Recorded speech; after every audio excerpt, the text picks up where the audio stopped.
Good afternoon. Um, Hope everybody is well. I am Amy. Um, I wanted to jump on today. I don't think I've ever done a live on my page, on this Facebook page, but I've been getting a lot of questions about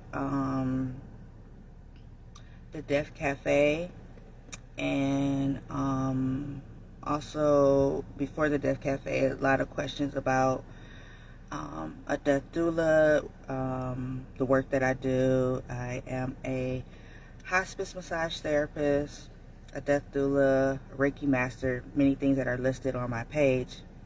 But I just wanted to explain that a little bit because I get a lot of questions like, what is that? So some people may have heard of a birth doula, and I did used to do birth work or birth doula. I guess I still could, I still do, but I haven't been doing it. I've been mostly focusing on end of life right now. But a doula is, I think, the root where I think comes translated as like servant. So I'm a service person, non-medical support is what I think of when I think of a doula, and that's what I say when people ask what a doula is. It's non-medical support, and that could be spiritual, emotional, physical support. Also helping with like logistics. Sometimes when, around birth and death, it's like a lot of, or just life and period, a person to support with like the logistics of maybe getting documents together, running errands and things like that. So also to work with a death doula or end of life doula, you do not have to be actively dying. None of us get to stay. And I work on it myself. It's, a challenge for myself, but I also talk with my friends and my family members, people who ask, just to make sure. And I'm still, constantly working on that. Like, my affairs are in order. People know what I would want to happen if something were to happen to me. And not necessarily death, but like if you were injured, and it's like, do you want this? Do you want that? Like, what would you like for someone to do if something were to happen? And if you've had an experience like that, it is really challenging to make the right decision, to think of what the person would want, if you haven't had discussions about that prior. So just encouraging, allowing space for people to have those conversations, working on things like living wills and getting a healthcare power of attorney, pre-planning, services and things like that. And you can, I have a living will, you can do X, Y, and Z. This is what you should do. This is what I would want. I've written it down. And really, it was really challenging to even think about. It made me kind of think really like about my life, think about what I would want. Death doulas also do things like sitting vigil. So maybe you don't want your loved one to be alone, but you need to take a nap, you need to run an errand, you need to do things like that. So I do sitting vigil, running errands, making sure things are available for folks, or someone is there to be with a person all the time. Let's see. And I also I do hospice massage therapy. So I go to, let me just say, I've been a nurse for about 17 years, and during the pandemic, I was thinking about people who live in institutions, and thinking about how at that time, during the pandemic, they weren't allowed to have visitors, and I was just thinking about how there a lot of times are not a lot of visitors in general. So now you're not having any visitors for people. And I was like, I'm going to be a massage therapist. It just flew out of my mouth. I had no intention of ever going back to school. And massage therapy, I did not think I was, I did not think that that was something that I could do or would do. But in that moment, it was like, that is what I'm going to do. That is like, it was crystal clear. So I've been a massage therapist since then. And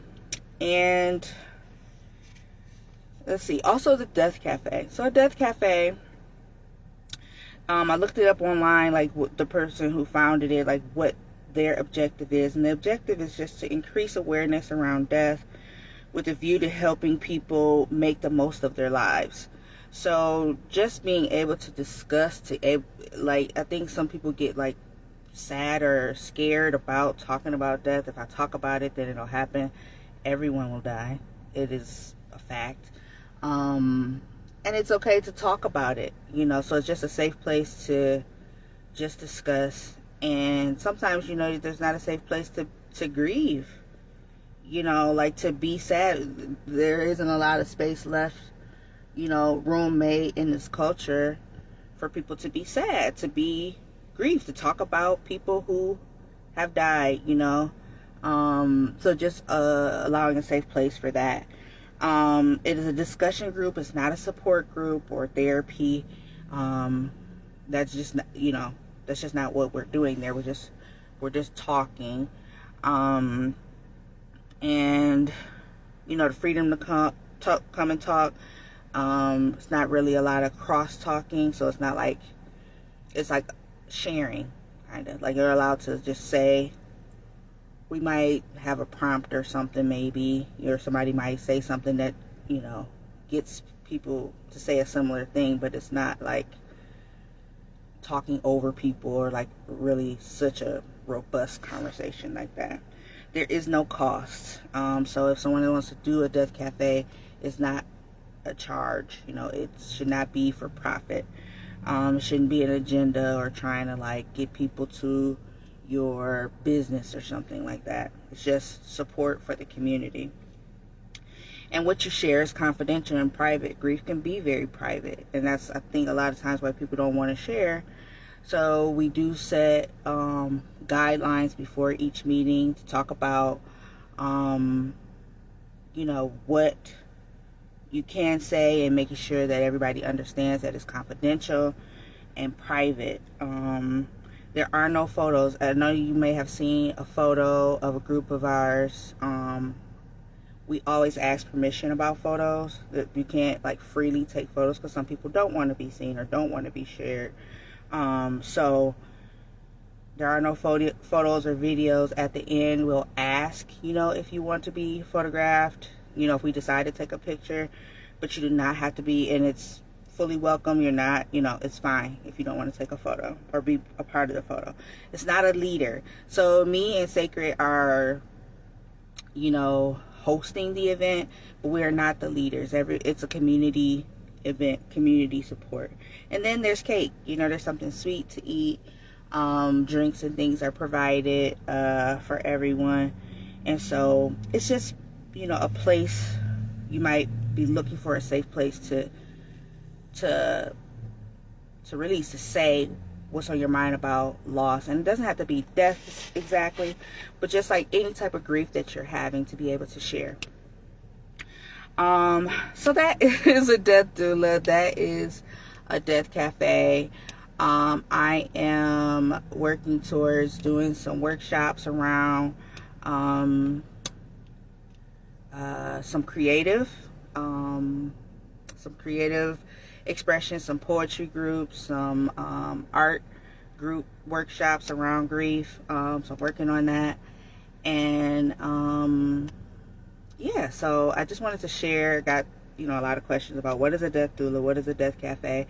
If hi Cece, if you want to watch back, you can see what was shared. But yeah, I just want to jump on and say that we do have a meeting at Death Cafe. We do a monthly group on the first Wednesday of the month from 6 to 7 in Detroit. That's the Detroit's Death Cafe. I'm working with Sacred, beautiful young lady up in Detroit. We're working on that.